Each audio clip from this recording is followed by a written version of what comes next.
আপনি কি কখনো ভেবেছেন সারাদিন ব্যস্ত থেকেও কেন দিন শেষে মনে হয় আজ তেমন কিছু করা হলো না?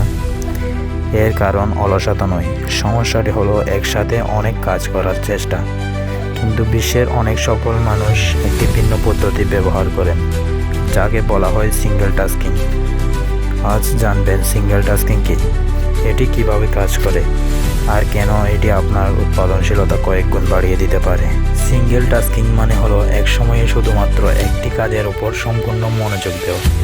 শুনতে খুব সাধারণ মনে হলেও এর পেছনে রয়েছে শক্তিশালী বিজ্ঞান। আমাদের মস্তিষ্ক আসলে একসাথে দুইটি জটিল কাজ করতে পারে না। যখন আপনি একটি কাজ থেকে বারবার অন্য একটি কাজে যান, তখন মস্তিষ্ককে প্রতিবার নতুন করে মনোযোগ দিতে হয়। এটিকে বলা হয় কনটেক্সট সুইচিং। ধরুন আপনার পড়াশোনা করছেন, হঠাৎ ফোনে একটি নোটিফিকেশন এলো। আপনি 30 সেকেন্ডের জন্য ফোন দেখলেন, কিন্তু গবেষণায় দেখা গেছে আগের মতো গভীর মনোযোগ দিয়ে ফিরতে অনেক সময় লেগে যায়। অর্থাৎ নোটিফিকেশন দেখার সময়ের চেয়েও বেশি সময় নষ্ট হয় মনোযোগ ফিরে পেতে।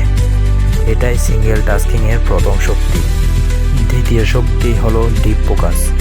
যখন আপনি একটি কাজে দীর্ঘ সময় মনোযোগ দেন, তখন মস্তিষ্ক ধীরে ধীরে গভীর চিন্তার অবস্থায় প্রবেশ করে। এ অবস্থায় শেখা দ্রুত হয়, ভুল কম হয় এবং কাজের মান অনেক ভালো হয়। তৃতীয় শক্তি হলো ডিসিশন ফ্যাটিগ কমানো। প্রতিবার কাজ পরিবর্তন করার সময় আপনার মস্তিষ্ককে নতুন সিদ্ধান্ত নিতে হয়। সারাদিন এভাবে চলতে থাকলে মানসিক শক্তি দ্রুত কমে যায়, কিন্তু সিঙ্গেল টাস্কিং এর অপ্রয়োজনীয় সিদ্ধান্তগুলো কমিয়ে দেয়। একটি সহজ উদাহরণ ভাবুন। একটি ম্যাগনিফাইং গ্লাস দিয়ে সূর্যের আলো একটি বিন্দুতে কেন্দ্রীভূত করলে কাগজে আগুন লাগতে পারে, কিন্তু একই আলো যদি চারদিকে ছড়িয়ে থাকে তাহলে কিছুই হবে না। আপনার মনোযোগও ঠিক তেমনই। আজ থেকে একটি ছোট নিয়ম শুরু করুন।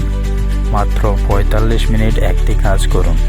কোনো নোটিফিকেশন নয়, কোনো সোশ্যাল মিডিয়া নয়, শুধু একটি লক্ষ্য নিয়ে এগিয়ে যান। দেখবেন কম সময়েও বেশি কাজ হচ্ছে, মন শান্ত থাকছে এবং ফলাফল আগের চেয়েও অনেক ভালো হচ্ছে। মনে রাখবেন, সফল মানুষ বেশি কাজ করে না, তারা সঠিক সময়ে একটি গুরুত্বপূর্ণ কাজে সম্পূর্ণ মনোযোগ দেন। যদি এমন বিজ্ঞানভিত্তিক টাইম ম্যানেজমেন্ট ও আত্ম উন্নয়নমূলক ভিডিও আরও দেখতে চান, তাহলে লাইক করুন, ফলো করতে ভুলবেন না। সবাই ভালো থাকবেন, সুস্থ থাকবেন। দেখা হবে আগামী ভিডিওতে।